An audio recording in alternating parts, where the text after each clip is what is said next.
we first met,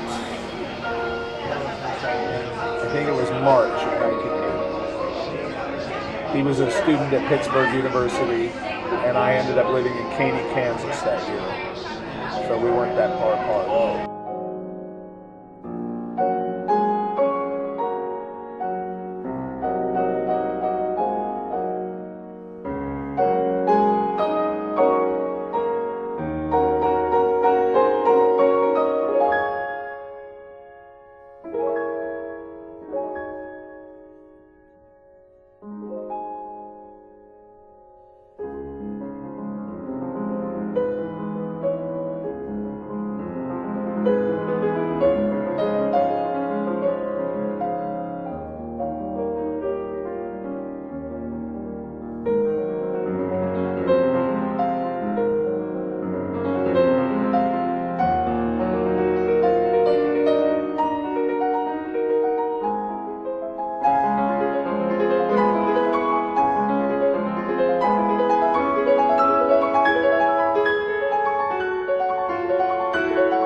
he was my first real boyfriend.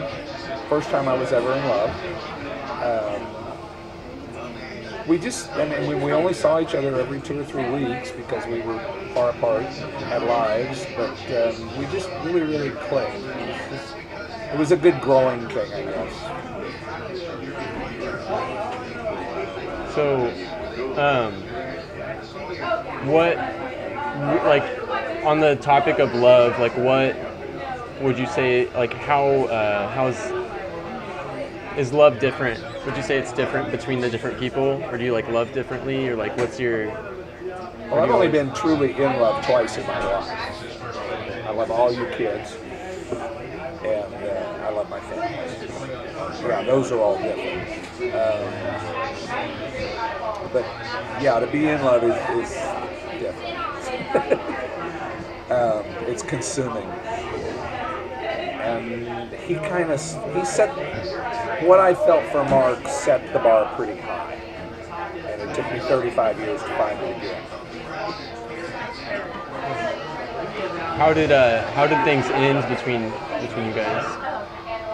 Mark was brand new, and I mean brand new. He was a year older than I was, but he had never had a date with a boy. He had never had sex with anyone, male or female.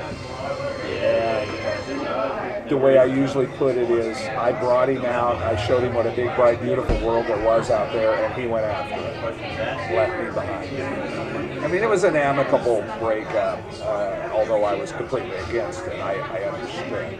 And it took a little while, but we did ultimately become very good friends and remained friends until he died of AIDS in 1990. I'm interested that you met through like a skin magazine, because the evolved form of that is basically Grindr. Right, exactly. So how is is that like,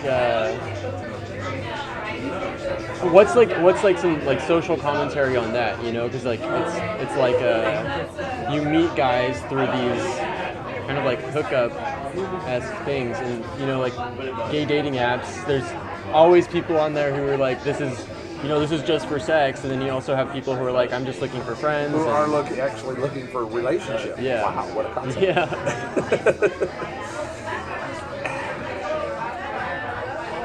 I'm not exactly sure what you're asking here, but my take on the apps, let's go here.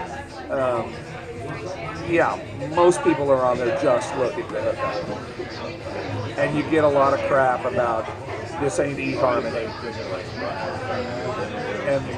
But to me, the apps are what you want them to be. You know, if you're just looking for friends, if you're just looking to chat online, if you're looking for Mr. Right instead of Mr. Right Now, use them that way. And don't take any crap off of anybody that says that's not what they're for. Because it can't happen. It does.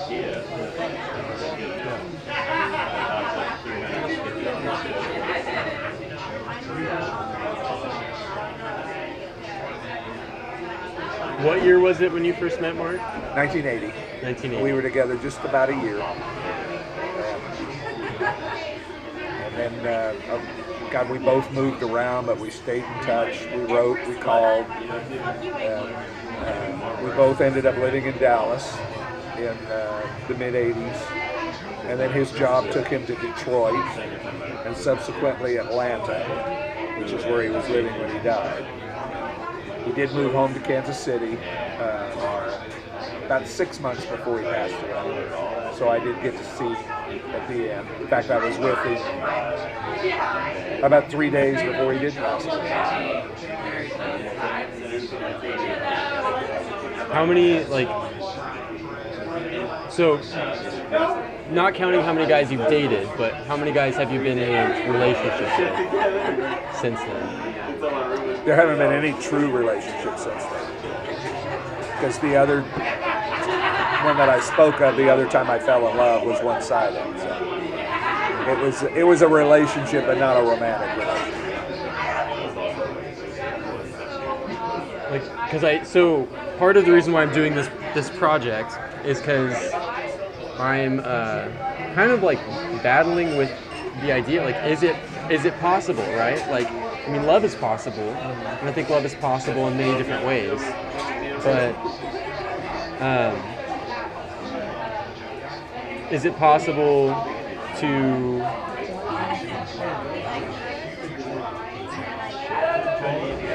I don't even know how to say it. But like, basically, I mean, you see that it's possible elsewhere, right? But I think the question I'm asking is like, is it possible for me? Like, for me to be in a relationship, To have a long-lasting relationship. I think it's possible for anyone to have that, but they have to find the right guy. That's a crapshoot. Yeah. Like I said, I've been in love twice, and neither one worked. Right. The first didn't feel as much as I did. I was able to walk away from it. The second one, same thing, only we never even got started, so there was nothing to walk away from. I currently have someone new in my life that I have feelings for, but he doesn't feel as strongly as I do. So, but yeah, it's absolutely it's possible if the right two people come together. Bada bing, bada boom. Bada bing, bada boom. Yeah, pretty much. And then it's a crapshoot. Yeah. You got to kiss a lot of frogs before you find your prince. Yeah.